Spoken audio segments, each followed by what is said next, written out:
blow to a guy that could have won here. You know, I mean, right now, that whole team, you can see them holding their heads down a little bit, knowing that that's 25 points they're not going to get. And, you know, when you're trying to beat somebody, oh, no, Stewart going down again. Oh, and he looked like he was going so well, went for an outside move. Now the frustration of having put it on the ground a second time in the same moto, he's got to get on and get it started. At least it's one of the two strokes, and it's a little easier to do. But we're going to take a short commercial break here. 2 disasters for Bubba Stewart. Can he recover from either or both? Parts Unlimited presents the AMA Motocross Championship by FMF. From Hangtown, Ricky Carmichael out in front. Big lead, beneficiary of a first lap pileup. Looking good. And look who's right behind him, Brian. That's Kevin Windham. As soon as he pulled back on the racetrack, of course, a lap down, he jumped in right behind Carmichael, and he's been keeping his pace ever since. Carmichael just on cruise control here. Doesn't have to worry about Kevin Windham. His next closest actual competitor on the same lap is quite a ways back. He's cruising, but James Stewart had a problem. Well, he got together with another rider right there, ran out of room, and just went straight over the top of the hay pit. It looked like he just accelerated into it, too, like he didn't try to miss it. He's already got enough problems, and it looked like with the pace he had, he'd probably be able to get in the top 4, maybe even top 3. But now I don't see any way possible. Now this is a pass being made by a fellow that, okay, stick with me on this name, all right? It's actually pronounced Use Lanso, but we all call him Juice. I talked to Jim Hawley, who's been screaming at him out there, training him a little bit and helping him out financially. He said, yeah, we call him Juice. This kid he's an unknown, but up here in the top 10, looking good at the first national. Just made his pass on Aloft, who's still trying to get used to that RMC Suzuki. Good ride for Juice. He is from the Baltic Republic of Estonia, now makes his home in California, and adapting quite well. David Villemin is the runner-up in this race right now behind Ricky Carmichael, some distance behind him, in fact. But Villemin also really showing some great form here in the opener of the outdoor season. You know, we just watched Carmichael go through the same section, and Ricky's just, you know, it's why he has a big lead, and he's building it lap by lap. He's just a little bit quicker to get on the power, a little bit more flawless, but still a great ride from Villemin so far. Has opened up a huge lead over third place. I mean, he could back his pace way down and still hang on to second in this moto. Well, he too benefited from the big pileup, and with all due respect to David Villemin, he is where he is because Bubba Stewart, Chad Reed, and some of the other favorites are nowhere to be found at this point except buried deep in the field. That's how far he is ahead of third. Still Travis Preston hanging on. I'm surprised that Preston is keeping his gap with Villemin, because when it gets this technical and Villemin's riding well and expects to ride well, because he's done here, you know, won here in the past, like I mentioned before, it seems like he'd be able to get away from Preston. There's a mechanic out there going, come on, get some smoother lines. You see his gap back to fourth place, too, so he can afford to get a little bit more experimental out there and try to find some better lines to try to perhaps make a move on Villemin down the stretch. Sixth place battle. Joseph Aloft goes back to fight with the number 16 of John Dowd, both on Suzuki RMZ 450s, and this is pretty much the closest race on the track right now in the top 10.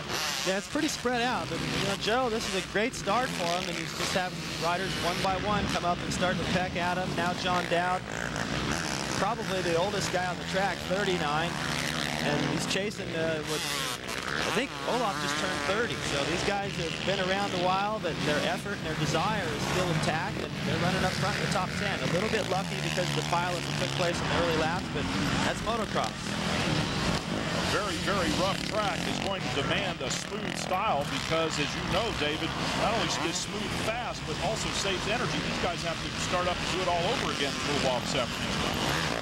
And they're at that part of the moto, too, where they're starting to think about that. Of course, you know, Aloft's got a little pressure here with Dowd coming up on his rear end, but they're starting to think about late in the race how the track's changing, what they might want to do to their suspension for the second moto, and also, you know, as it dries out more and more, they might want to change that front tire and get things to stick a little bit better, but they'll probably still stay with a soft tire in the rear because of the start.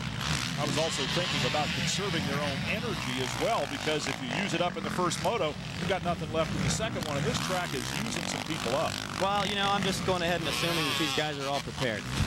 You know, if you start worrying about your fitness, and you know, some riders do. I mean, I did for, you know, until I got in shape. I think that's the big difference between, you know, what's going on with Carmichael up front. Dowd making his pass right there was just a mistake by Aloft that allowed that to happen. It seems like it was going to happen sooner or later.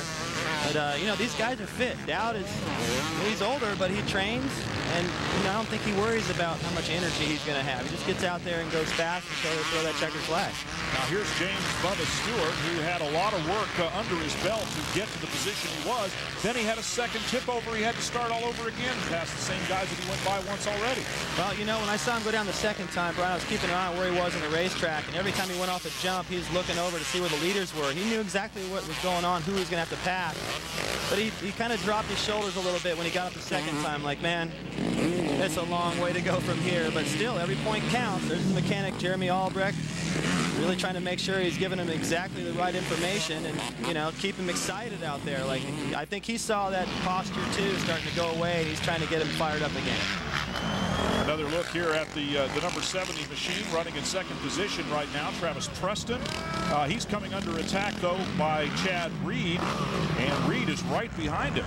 Yeah, I think Reed is starting to just kind of, as this moto unfolds, he's starting to feel like himself again. You know, I mentioned earlier, he banged his head pretty hard. I talked to his agent, Bobby Moore, and he said, man, it scared him pretty bad. So, you know, luckily for him, he doesn't have to deal with Wyndham and Stewart up ahead of him. He should still be able to get in the top 3 of this moto if he can make this pass. He's not going to catch his teammate Villeman, but he's not going to lose as many points as he probably thought he would earlier this morning when he was asleep in his motorhome. Wonder if he's even going to race today.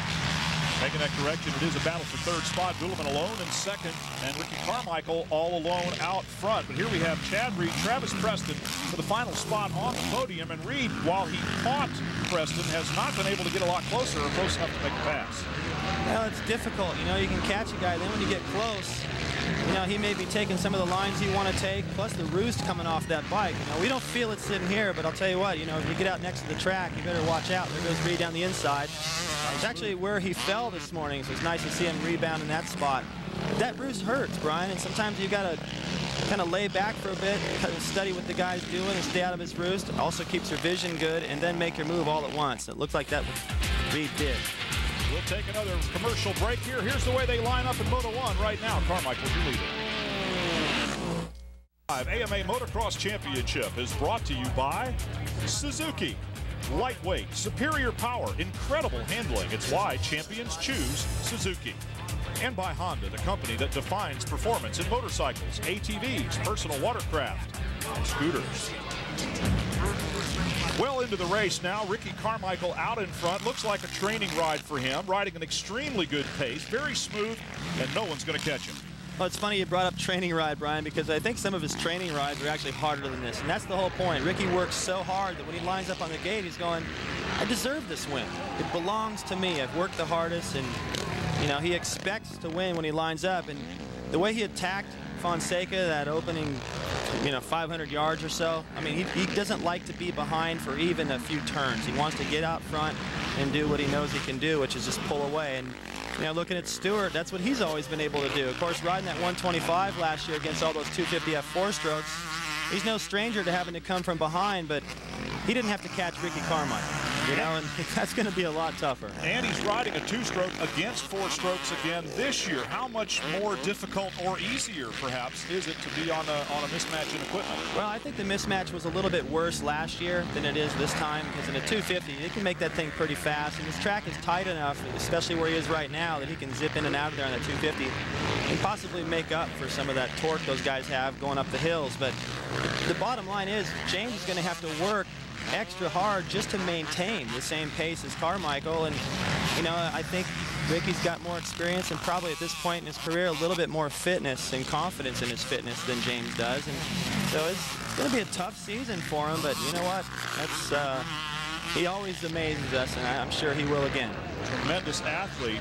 I'm also very impressed by how deep the ruts are. We saw James just about get the front end heavy there as he's riding in a rut behind John Dowd right now. Dowd, you would have to figure, is taking the preferred line, maybe a little bit defensive. Now Stewart pulls up alongside, and maybe the inevitable has just happened. He was really coming hard. Well, you know, you just brought up those ruts and how rough they are. I mean, look how much these guys are fighting the motorcycle. I mean, everything that they do out there requires just, it's like doing a rep, you know. It's so difficult to balance the motorcycle in all these ruts.